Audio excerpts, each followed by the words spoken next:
El primer concilio ecuménico de la Iglesia Católica se celebró en el año 325 en Nicea. Inició una gran controversia dentro de la Iglesia Católica. ¿Sobre qué fue esta disputa? En ese entonces, la cuestión era la doctrina de la Trinidad.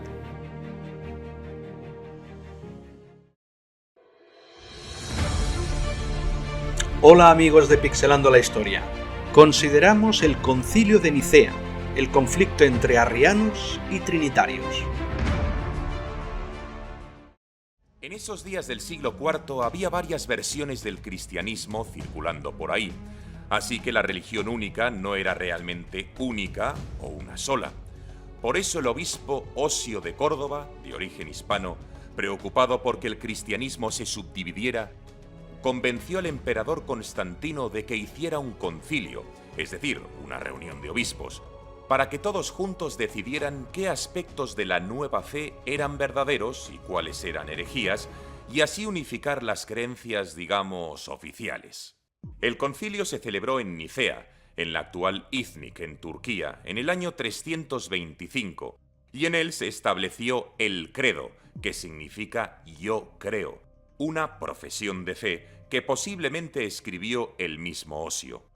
Hoy en día el credo se recita en las misas cristianas y en él se enumera lo que creen los cristianos. Todo lo no incluido en él o que contradiga lo que se dice pasará desde entonces a ser herejía, es decir, un error sostenido con pertinacia según cuenta el diccionario. Entre estos errores, el más importante condenado en Nicea fue el arrianismo, doctrina popularizada por el sacerdote Arrio de Alejandría, que decía que el Hijo fue creado por el Padre, negándole al Hijo carácter divino. La mayoría de los obispos del concilio negaron que esa doctrina fuera ortodoxa, es decir, recta, y se expulsó a los arrianos de sus obispados. Incluso el emperador Constantino dictó: Si el cristianismo reconocía a las dos entidades como dioses por separado, Dios Padre y Jesús, como sugería la teoría de Arrio, se convertiría automáticamente en una religión politeísta. Para tratar de dirimir la que se llamó controversia arriana, el emperador Constantino convocó en el año 325 el Concilio de Nicea, siendo este el primer concilio general de la historia de la Iglesia. Aunque todos los obispos cristianos del imperio fueron formalmente convocados a reunirse en el Concilio de Nicea, en realidad solamente asistieron alrededor de 300. Aunque la mayoría de los obispos eran orientales, participaron también dos representantes de Occidente del Papa Silvestre I, Papa número 33 de la historia de la Iglesia y que estaba al frente de ella en esos momentos. Los obispos fueron los depositarios, durante el Concilio de Nicea, de la labor de la redacción del llamado Credo Niceno.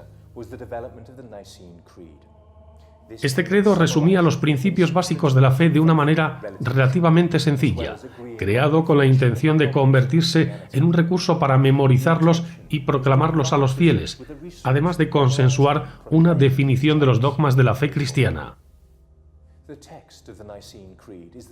El texto del credo niceno es el mismo que se sigue recitando en la misa en nuestros días y no ha sufrido apenas variación a lo largo de los siglos. Bueno, cuéntame, ¿quién es Arrio y por qué es un personaje tan importante como para que tú lo incluyeras en un capítulo de los cristianismos derrotados? Bueno, sencillamente porque Arrio fue el que hizo explotar de algún modo el desarrollo de la teología cristiana, que llevó a que ésta se planteara seriamente que había que hablar de un modo absolutamente claro a la gente y que tenían que dejar digamos, de disputas y mantener una unidad eclesiástica firme, lo cual llevó al famoso Concilio de Nicea, que, como sabes muy bien, ha sido, digamos, hasta hoy el motivo de innúmeras disputas. O sea, para que la gente nos entienda, y como el tema es muy difícil, seamos muy claros, nítidos lentos en hablar de tal modo que les quede absolutamente clara, aunque sea una sola idea o dos o tres de lo que hablemos. Por tanto, yo te respondo directamente. ¿Por qué es importante Arrio? Por la cristalización de un problema latente de la Iglesia y porque hasta el día de hoy, estamos en pleno siglo XXI, se sigue dando vueltas al famoso Concilio de Nicea, al que se han atribuido, como bien sabes tú, no hay más que ver las redes, o no hay más que, oír hablar a la gente, se ha atribuido todo lo atribuible. Con respecto a esa situación, dos grupos de teólogos tenían una influencia tan amplia que prácticamente dividieron a la cristiandad en dos bandos, que fueron rivales teológicos y políticos durante más de 2 siglos. Estos fueron el grupo ortodoxo, guiado por Atanasio, un archidiácono de la Iglesia de Alejandría, y los arrianos, así llamados debido a Arrio, un diácono de esa misma iglesia. Los atanasianos doctrinalmente eran trinitarios, los arrianos eran unitarios. El occidente latino, con su sede en Roma, era prácticamente atanasiano, mientras que la parte oriental o helenizada del Imperio Romano era mayormente arriana, y con el tiempo su sede llegó a estar en Constantinopla. ¿Qué creían los arrianos? Ellos se aferraban a la doctrina de que Cristo el Hijo está subordinado a Dios el Padre y es de una sustancia diferente, debido a que Cristo fue creado por Dios y así llegó a existir después de Dios. ¿Y qué creían los trinitarios? Su doctrina se define hoy día como la triple personalidad de un solo ser divino, en la cual se dice que Dios el Padre, Dios el Hijo y Dios el Espíritu Santo están hechos de la misma sustancia, son coiguales y semejantemente increados y omnipotentes. Sin embargo, por lo general se admite que la enseñanza de la Trinidad tuvo un desarrollo gradual. Así el cardenal Newman escribió que los credos antes del tiempo de Constantino no hacían ninguna mención de ella. Sí hacen mención de un 3, pero de que hay algún misterio en la doctrina, de que los 3 son uno, de que son coiguales, coeternos, todos increados, todos omnipotentes, todos incomprensibles, no se hace declaración alguna y nunca se podría deducir eso de ellos. La Nueva Enciclopedia Católica menciona: es difícil en la segunda mitad del siglo XX ofrecer un relato franco, claro y objetivo de la revelación, la evolución doctrinal y la elaboración teológica del misterio de la Trinidad. Uno no debería hablar de trinitarismo en el Nuevo Testamento a menos que lo haga con serias restricciones.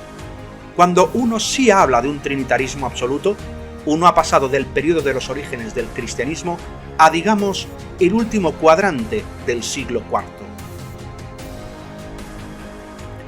Constantino declaró que se había convertido al llamado cristianismo, sin duda debido tanto a factores políticos como religiosos. Por lo tanto, le era muy molesto ver esta división doctrinaria, pues la consideraba como una amenaza a la unidad de su imperio. Como pontífice máximo, es decir, el principal gobernante religioso, convocó el primer concilio ecuménico en Nicea en 325. Aunque todavía no había sido bautizado como cristiano, presidió sobre este concilio al que solamente vinieron 318 obispos. Con sus servidores es posible que hubiera una concurrencia de entre 1.500 y 2.000 personas. Durante unos 2 meses, los trinitarios y los arrianos disputaron. Los trinitarios a menudo recurrieron a tácticas de extrema intolerancia. Constantino, notando que los trinitarios formaban la mayoría, decidió a favor de ellos. Él aplastó la oposición entre los obispos y exigió la firma de todos los presentes bajo pena de proscripción. Solamente 2 obispos de Libia rehusaron. Junto con Arrio y los sacerdotes que permanecieron fiel a él, fueron exiliados a Ilírico, un territorio que corresponde a parte de Serbia y Albania del día actual. Los escritos de Arrio fueron confiscados, quemados y se advirtió a todos en contra de poseer cualquiera de ellos. Pero el triunfo de Atanasio y de sus trinitarios fue de corta duración. Constantino, quien había decidido a favor de los trinitarios, muy probablemente por razones políticas, estaba muy dispuesto a cambiar cuando el clima político pareciera variar. Y así sucedió cuando Constantino, solo unos pocos años más tarde, mudó su capital a Bizancio y construyó la ciudad que lleva su nombre, Constantinopla. Aquí el arrianismo había arraigado fuerte. Los obispos de esta zona habían firmado la Declaración de Nicea solamente debido al temor. El principal obispo de Constantinopla, Eusebio de Nicomedia, era un arriano y él logró hacer que Constantino cambiara, por así decirlo, de caballos doctrinales. Ahora fueron los trinitarios los que fueron proscritos. En 335, Constantino desterró a Atanasio a Treves, en Galia, Francia. Poco después, y antes de morir, Constantino fue bautizado por el obispo arriano, Eusebio. Constantino dejó el imperio a sus herederos, algunos sobrinos y sus 3 hijos, Constantino II, Constancio y Constante. Los hijos de inmediato se deshicieron de los otros herederos y después lucharon entre sí mismos. El que finalmente salió vencedor fue Constancio, un arriano convencido que gradualmente ganó control sobre todo el imperio, oriental y occidental, a la muerte de sus hermanos trinitarios. Decidido a hacer progresar el arrianismo, ordenó que los obispos trinitarios fueran reemplazados por obispos arrianos, cambios que hicieron que un historiador pagano de ese tiempo se burlara acerca de que las carreteras estaban cubiertas de obispos al galope. Sin embargo, esta dominación arriana duró solamente hasta la muerte de Constancio, pues los trinitarios todavía formaban la mayoría. Esto no debería sorprender, por lo general el error es más popular que la verdad. Otra razón por la cual los arrianos perdieron es que ellos mismos no estaban unidos, no apoyaron una declaración o credo en común que expresara sus creencias, así que estaban divididos. Una de las razones que hizo que los trinitarios vencieran a los arrianos fue el hecho de que los primeros estaban siempre dispuestos a recurrir a la violencia y a la fuerza para lograr sus metas. Cuando Arrio se levantó para hablar en el Concilio de Nicea, se nos dice que un cierto Nicolás de Mira lo golpeó en la cara, y mientras Arrio estaba hablando, muchos de los obispos trinitarios se metieron los dedos en los oídos y salieron corriendo como si estuvieran horrorizados ante sus herejías. Otra cosa que fue característica de la intolerancia de los trinitarios fue la huelga de brazos caídos que Ambrosio, el obispo de Milán, maniobró para evitar que ni siquiera un edificio eclesiástico de su ciudad fuera entregado a los arrianos, según lo había ordenado el emperador Valentiniano. Ambrosio hizo que su rebaño permaneciera en el edificio día y noche, cantando canciones por 2 semanas, hasta que el emperador finalmente cedió a su demanda. Un testimonio similar al hecho de que la violenta intolerancia de los trinitarios era un arma eficaz en contra de los arrianos lo dan las declaraciones contrastadas que hicieron 2 de los más notables gobernantes bárbaros germánicos. Clovis, rey de los francos, abrazó la ortodoxia católica romana y por lo tanto el trinitarismo. Procedió en contra de los visigodos arrianos de Galia, diciendo: «Me apena que estos arrianos posean parte de Galia. Marchemos con la ayuda de Dios y sojuzguémoslos». Y ciertamente que los sojuzgó. Con respecto a la siega que siguió a su siembra de intolerancia, leemos que es un relato de crueldad, avaricia y traición, de reyes depravados y reinas vengativas para quienes el Papa Gregorio encontró excusas debido a su defensa de la ortodoxia católica. En extraordinario contraste la intolerancia del ortodoxo Clovis está el arriano Teodorico, rey de los ostrogodos. Zenón, el emperador romano en Oriente, lo comisionó a apoderarse de la península italiana, pues durante ese tiempo ésta estaba ocupada por un rey que no reconocía a Zenón como gobernante sobre tanto la parte oriental como la occidental del Imperio Romano. Teodorico conquistó a Italia, pero en cuanto a su religión, la política fue: la religión es un asunto en que el rey no puede ordenar, porque no se puede obligar a ningún hombre a creer en contra de su voluntad. Otro factor que obró a favor de los trinitarios fue el del monacato, esto es, el hacer que los hombres llevaran vidas célibes en monasterios. Atanasio fue el primer teólogo católico romano de prominencia que promovió el monacato. Los monjes no solo eran una fortaleza del trinitarismo, sino que siempre estaban dispuestos a recurrir a la violencia en su celo por sus creencias trinitarias. El hecho de que los guerreros germánicos que invadieron el Imperio Romano, tanto en su parte oriental como occidental, eran arrianos, también obró a favor de los trinitarios. ¿Por qué razón eran arrianos estos bárbaros? Porque habían sido convertidos por un obispo arriano, Ulfilas.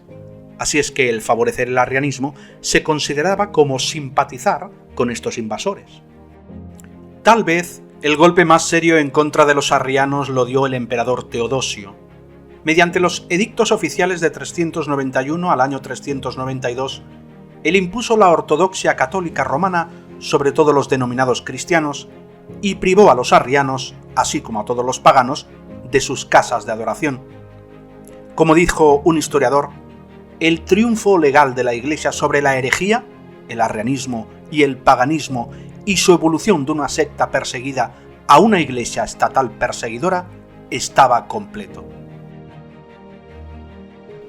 Desde el V siglo en adelante no volvió a haber ningún otro emperador romano arriano. Sin embargo, eso no señaló el fin del arrianismo como una religión nacional. Después de la muerte de Teodosio, Roma volvió a ser presa de los invasores arrianos germanos que en su arremetida bajaron desde el norte. A pesar de alguna persecución, el cristianismo en esta forma, arriano, se esparció con notable vigor desde los bárbaros a las tribus vecinas. Cuando estos invadieron el occidente y establecieron los varios reinos germánicos, la mayoría de las tribus confesaban el arrianismo como su religión nacional y en algunos casos perseguían entre los de la población romana a los que confesaban la ortodoxia católica. Pero gradualmente la Iglesia Católica Romana logró eliminar el arrianismo. En algunos casos esto se logró mediante acción militar que prácticamente barrió con el elemento germánico. Esto tuvo lugar durante el reinado del emperador Justiniano, cuya ambición era restaurar el Imperio Romano a su anterior gloria, y quien fue notorio por su persecución no solo de los arrianos, sino también de los judíos y de los samaritanos. Incluso prohibió a los judíos leer sus escrituras en hebreo. Pero Justiniano no terminó con el arrianismo. Roma todavía iba a tener más que ver con los bárbaros germánicos, porque unos pocos años después de la muerte de Justiniano, los lombardos, de quienes se dice que eran una de las más feroces de todas las tribus germánicas, invadieron Italia. No pasó mucho antes de que tuvieran la mayor parte de la península itálica bajo su control. Entonces, a mediados del siglo VII, por una u otra razón, los lombardos gradualmente se hicieron católicos romanos trinitarios, y así, aunque siguieron creándole problemas al papado, era sobre asuntos políticos y territoriales, no religiosos. Con respecto a ese periodo, en la resultante hecatombe, la fortuna alternaba más a menudo a consecuencia de los cambios políticos y los patrocinios civiles que debido a los argumentos teológicos. El arrianismo se mantuvo por 2 siglos más, aunque más por accidente que por elección o convicción. A medida que notamos lo que la historia dice acerca de las actividades políticas de los trinitarios y de los arrianos, no podemos menos que quedar impresionados por la exactitud con la que tanto Jesús como sus apóstoles predijeron lo que le sucedería a la congregación cristiana. Como dijo Jesús en una de sus ilustraciones, mientras dormían los hombres, vino su enemigo y sobresembró mala hierba entre el trigo, y se fue. Y así es que el campo que originalmente era un trigal se convirtió en un pedazo de terreno lleno de mala hierba. Y considerando la avaricia y la violencia que estos desplegaron, uno aprecia con cuánta exactitud el apóstol Pablo predijo estos acontecimientos. Y yo sé que después de mi partida entrarán entre ustedes lobos opresivos y no tratarán al rebaño con ternura. Incluidos entre estas manadas de lobos estuvieron tanto los trinitarios como los arrianos.